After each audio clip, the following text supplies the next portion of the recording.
Don't think linearly. Think, look at history. Look how quickly things changed. Basically that transition from horses to cars happened within 10 years. And this could be an equally fast transition. Welcome. My name is Daniel Gerlay, and I'm the president of the Global Young Entrepreneur Society, an international organization supporting exceptional young people in accomplishing their entrepreneurial ambitions. Co-hosting the interview with me today is Giles England, Director of GYES's Australia and Oceania operations. Joining us today is Paul Fox, co-founder and Chief Strategy Officer of Evie Networks, an infrastructure company for the future of electrified transportation. Evie is building Australia's largest electric vehicle charging network for private and public charging. Paul has been an entrepreneur and investor in clean energy for over 20 years in Australia and Silicon Valley. He had previous roles at AGL Energy, Southern Cross Ventures, the California Clean Energy Fund, Flextronics, and the United Nations. He has held multiple board and advisory roles at high-growth and technology companies in Australia and the USA. We are very pleased to welcome Paul Fox. Thank you. Thank you very much. Great to be here and looking forward to talking to you and your viewers. It's a pleasure to have you. Paul, when did you know you wanted to become an entrepreneur and start your own company? Well, I kind of accidentally arrived in Silicon Valley in 1999. And I've got to say, prior to that, I hadn't really heard of startups or maybe I'd vaguely heard about them in the background. And I've been part of a very high growth electronics manufacturing company, and we had sold to a big American company. And so I was thinking, what am I going to do next? And run into a group of people that were interested in clean energy, and I'd done some work in electricity in the past. And I thought, wow, I'm going to get into this startup scene. It looks really exciting. But I think in retrospect, I've been entrepreneurial my whole career, and I think it's a mindset as much as it is a job or a role. It's the way you think about things. It's questioning the status quo. It's looking for new ways of doing things, and it's not being deterred by not having any money or resources. I mean, that's really what it comes down to. And so I've been doing that pretty well my whole career, sometimes with good results, sometimes with not so good results. And it kind of came together when I got to Silicon Valley. Paul, what is your vision for the future of electric vehicles and electric chargers in Australia and worldwide? Well, we'll often say, our vision for 2030 is that if it moves, it's powered by Evie networks. And so we want to provide the electrons for the electrification of transportation in Australia. And, we're looking at overseas markets as well. But I think, it's going to look very different in 10 years' time. And that's because the world is changing, and it's not, a lot of times we as humans, we tend to think linearly. We sort of think, well, hey, I'm going to go and sell my petrol or diesel car, and I'm going to buy an electric car. I'm going to park it in my garage, and life goes on. But actually, life will be very different because there are other trends happening at the same time. And so those trends are on-demand transportation, electric transportation, and finally, autonomous transportation. You bring those three things together, and you don't have a gradual change, you have exponential change. You're bringing down the cost of a kilometre by perhaps as much as 80% because you're taking out, switching from fuel, oil-based fuels to electricity. That's 3/4 of your fuel costs gone. You switch to autonomy, that is 50% of the labor component of transportation gone. And then these on-demand business models, over the last few years, the fact that you can use the smartphone, computers and so forth to optimize transportation and get transportation there just when you need it has meant that the utilization of those vehicles, trucks, cars, vans, has increased immeasurably, and that also brings the cost down. So what happens when the cost of something falls by 80%? Well, I tell you, people buy more of it. They use more of it. And so we're bringing down the cost of transportation. And so the number of kilometers is going to go up because they're cheaper. And instead of holding inventory, you're going to swap that for on-demand delivery. You're going to, maybe you don't want to own a car anymore because for the cost of one car, you could have billions of kilometers of robo-taxis driving you around the place. So things will really change. They'll look very different. People will be using different types of vehicles, and these vehicles will be charging in different places. So the world's going to look very different. We intend to be right at the middle of that. We take 10, 20-year leases for our charging stations, so we have to think that far ahead. And Paul, do you see the potential for electric car charging companies such as Evie or many others to collaborate with the Australian government or international governments? Absolutely. And we have already received a considerable amount of support from the government because the government knows that electrification transportation has big benefits for air quality, and that goes directly to health costs. So in the Sydney area here where I am, there's something about $3 billion in health costs a year because of the stuff that comes out of the tailpipes of vehicles. They're tiny little particles. They go in through your lungs. They go into your bloodstream, into your brain, and they cost us about $3 billion a year in health costs. So that stuff's literally killing us. On top of that, because electric transport is so much cheaper, you've got huge productivity gains to be had. So governments are right behind it. We've received a considerable amount of money, not only from federal government, but also from state governments and local governments and so forth over time. But all of that money needs to be matched by private capital. And so most of the money that we put to work, and there's probably nearly 100 million so far, has come from private investors, and one particular private investor, the St. Baker Energy Innovation Fund, that's supported us right from the beginning. When we work with governments, they give and they take. So the other thing governments have to think about is what's good policy, what sorts of rules and regulations need to be in place. And so that's the other area for collaboration. We want them to put in place regulations that are appropriate to this new technology. Electric vehicles are very digital. They're computers on wheels, whereas the old petrol and diesel cars, that they weren't much better than a steam engine in the end. And so you don't want to be, rules that work for steam engines and petrol cars being applied to electric vehicles, because you're going to crimp innovation and you're going to slow things down. So that's there's a give and take with government in how we work with them. How do you see the regulation of autonomous vehicles, as they have the possibility of taking away lots of jobs?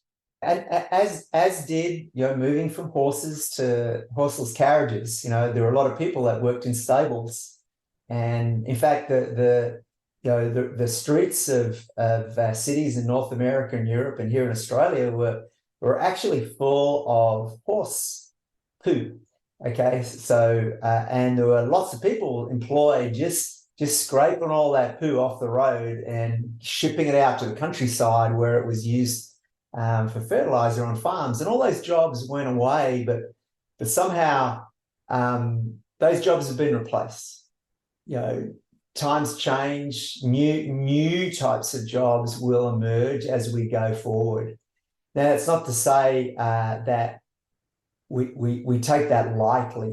You do need to think about how jobs are going to change over time, but they will change, and people will be doing different kinds of jobs.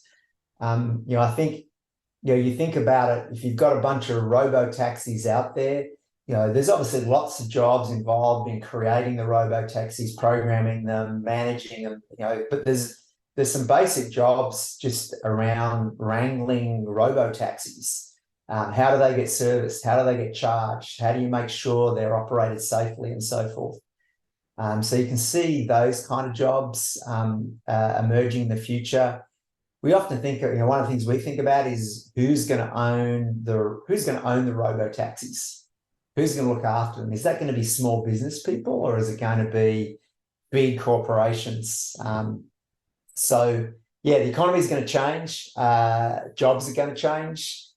People are going to be doing different kinds of jobs as it was, back there, over 120 years ago when we made that transition from horses to horseless carriages. Because one of the important things is, don't think linearly. Think, look at history. Look how quickly things changed. Basically that transition from horses to cars happened within 10 years. And this could be an equally fast transition. But you've got to think that it's not going to just be, cut and paste. That there's going to be lots of factors that come together to make the world a different kind of place. And that creates opportunities for entrepreneurs. How do you secure grant funding? I read that you received over $15 million in grants. So how do you get grant funding? Yeah. So 15 was our first grant fund, and I think it's still the biggest one. So we got $500,000 in seed funding to get the company going, and essentially, we knew that at that time there were only, I think there's now something, 130,000 electric vehicles on the road in Australia. So it's still pretty early days. But in those days, there were a few thousand. And so we realized that we were going to need some capital support to make this happen. And that having that capital support from the government also would lend some credibility and help us to bring additional funds in. So early on, we got good support from our investor, and they put in seed funding of 500,000, and it was basically, go out, work out what the business model is, how are you going to do this, and look for what we call non-dilutive funding. And so that's any new equity will dilute the existing equity, but if you can bring grant funding in, then that's non-dilutive funding, and you can basically get more out of the investor dollar.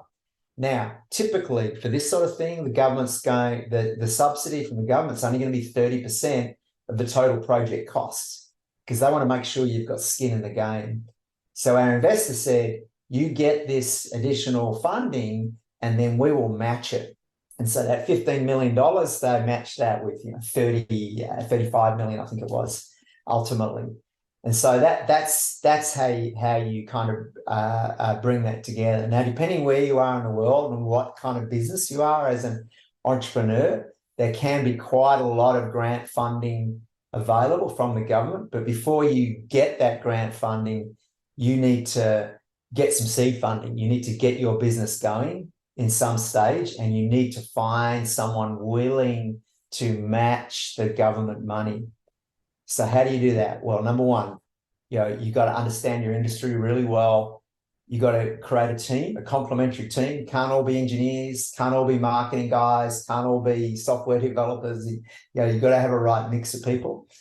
And then be very focused on your product offering, validate that people really want to buy it. And then once you've got that validation that people really want to buy it, and you've got a good team to execute on it, then you can go out to get that seed funding.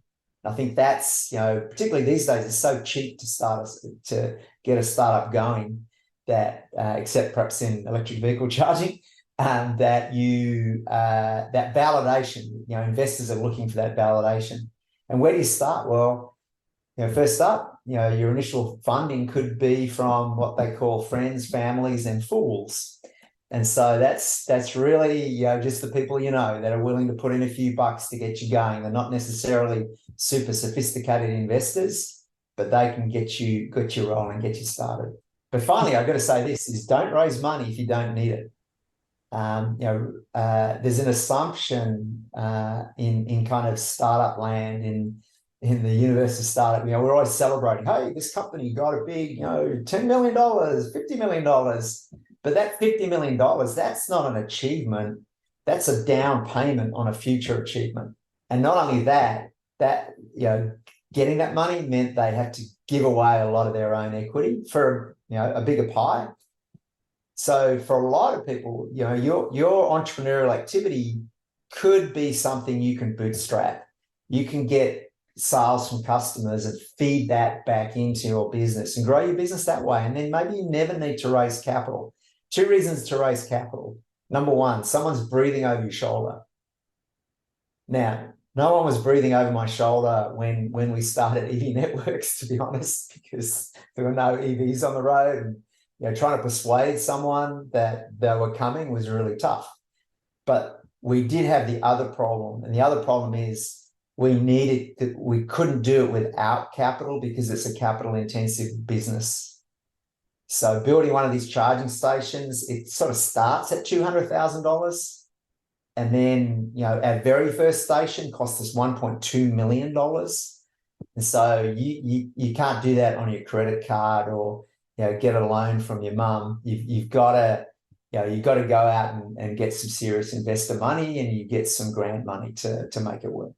How do you believe the economy will adapt to the future of electric vehicles, such as the shift from petrol stations to electric charging stations? There's opportunity there because of the way it will change. So number one is the economy will benefit from this massively. And one of the things we did early on was actually sponsor some research to show, that the big productivity gain, because at that time the politics here was, very much about, we don't care about climate, all we care about is productivity. So we did a study that showed these massive billions of dollars worth of productivity improvement. Why?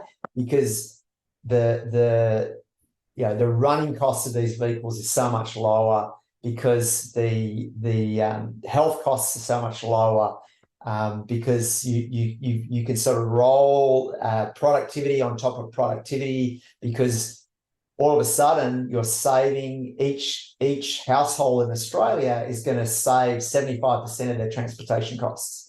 And they're going to spend that money on other stuff that's going to boost the economy.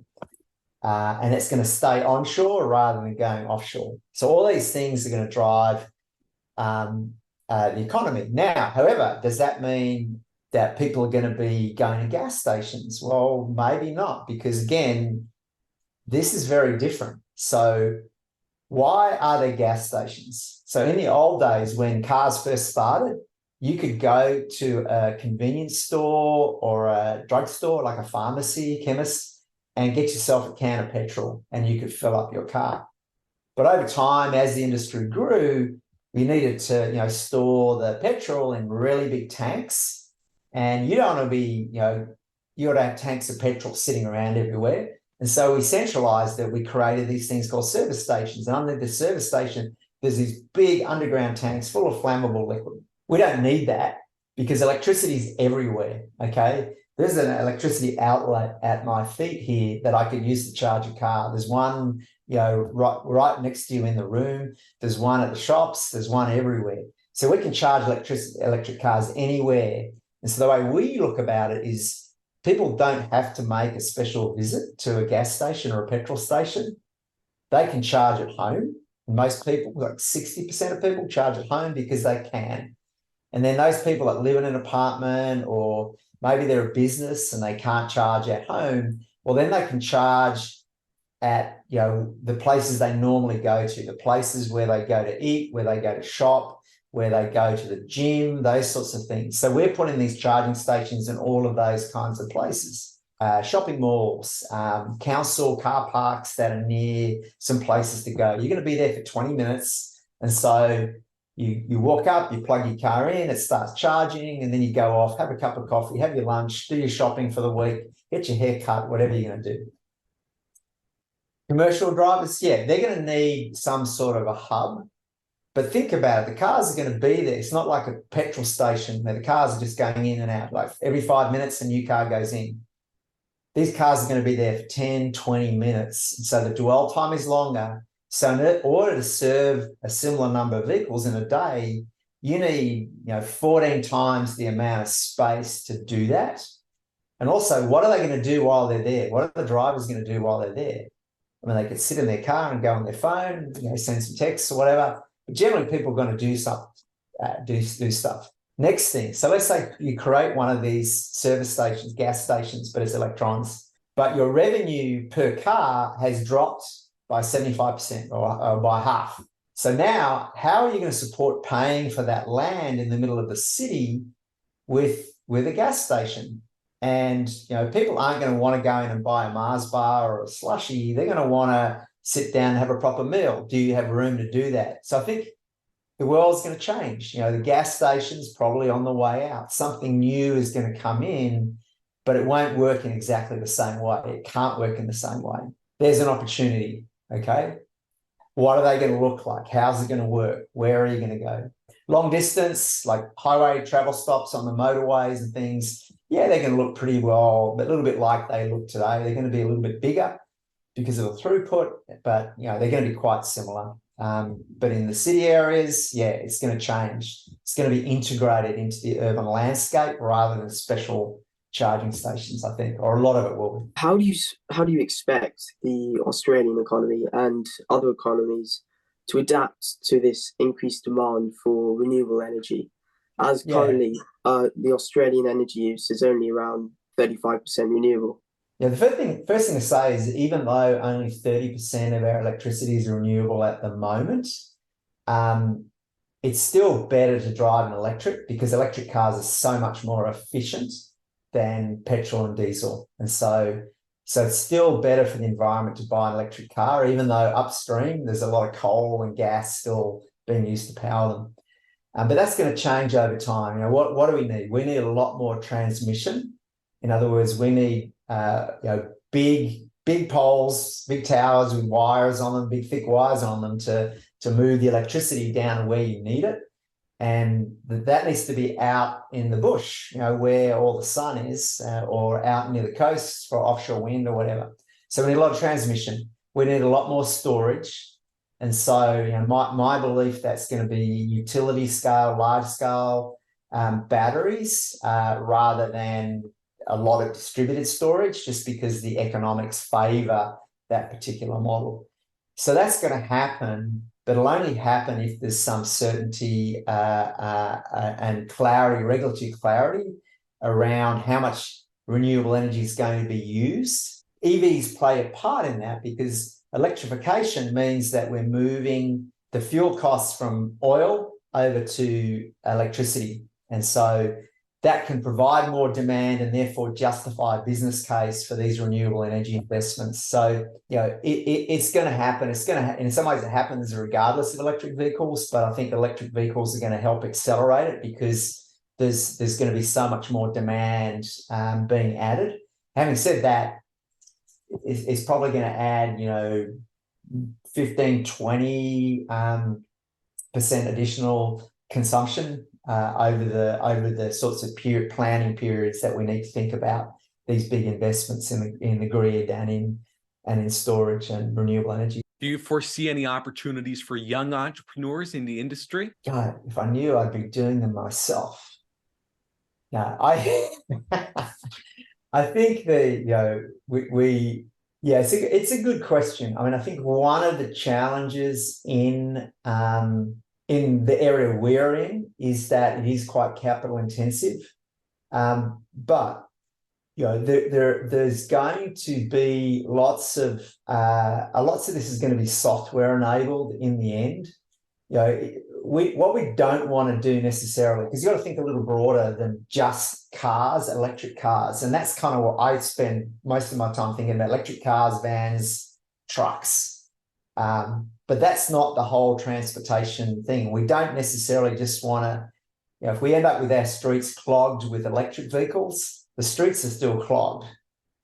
So we need transportation mobility solutions for lots and lots more people because the populations are going to grow and they're going to become more dense. So urban mobility, I think there's going to be lots of opportunities around urban mobility. And, you see cars, bikes and scooters and different ways of managing public transportation. And so there's been a lot of thinking around there, but I don't think it's necessarily been cracked yet.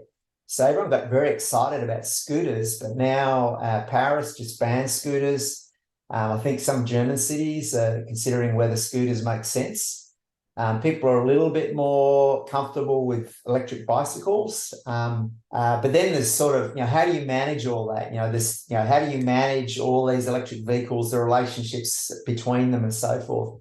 So I think there's always opportunities there.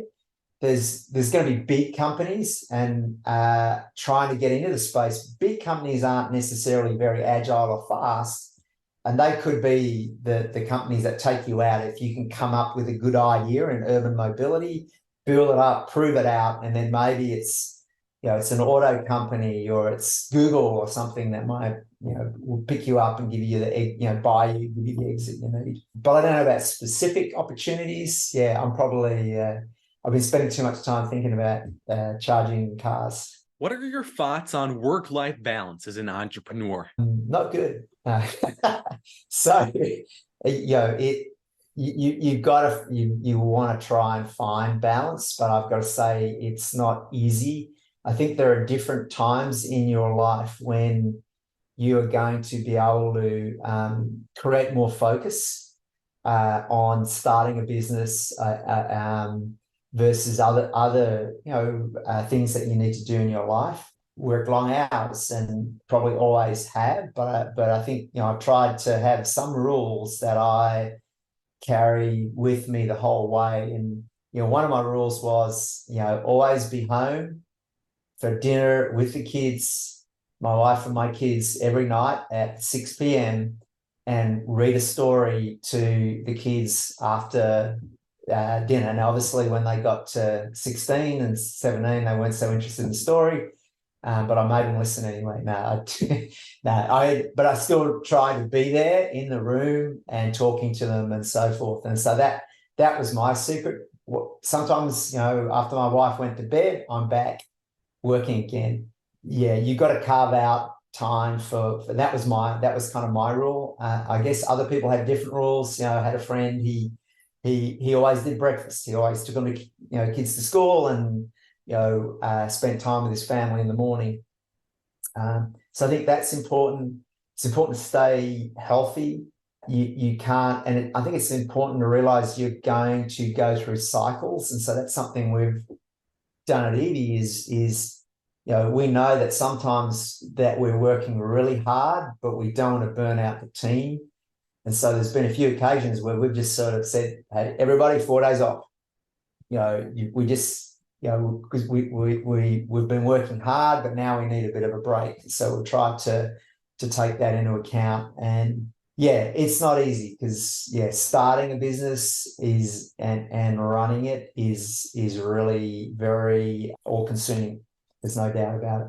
But I think the successful people are those that have something outside of that very often, and typically it's often the support of their family and what they get from their family. Paul, lastly, are there any books or podcasts that have really had a major influence or impact on you that you would recommend for young entrepreneurs? There's a couple that always come back. And I read a lot of books, but there's probably some that sort of become embedded somewhere in my head, and I don't even remember where it came from. But I think a few books that, number one is everyone that joins one of my companies has to read The Lean Startup by Eric Ries. It is compulsory, and essentially Eric popularized the work of Professor Steve Blank at Stanford, and so you can go to his books are pretty dense, and that's why Eric sort of rewrote it in a more readable way. But his blog, his sort of website has these great little short stories about problem solving within startups, and what it's really about is trying to work out what is it your customers want and can you scale a business around delivering it to them. They're critical, absolutely critical. You've got to read it if you're an entrepreneur. When I first read it, I suddenly realized all the things I've been doing right and all the things I've been doing wrong over the previous years. I think also I like, there's some great books on how industries develop and change over time. And I just had a reason to pull out a book called Clock Speed. I think it's back in 1998. It might have been published by Charles H. Fine. I think it was at the Sloan Business School at the time. And that talks about the natural product cycles of different industries. So, for example, in software, you got to have a 6-month product cycle. You can spin really fast. But if you're making cars, then you're on a 4 or 5 year cycle. But then Tesla came in and they shortened that cycle. So they were taking some of the sort of thinking out of software, electronics manufacturing, applying it to auto manufacturing and shortening these product cycles. Still quite long. And you look at a lot of Tesla's products have actually still been out in the market quite long, but they're much shorter than say what Ford, General Motors, Volkswagen, and others are doing. But it also talks a little bit about how industries move between having integrated solutions and modular solutions. And so if you think about in computers, so Apple has a very integrated solution. Okay, everything works together in Apple.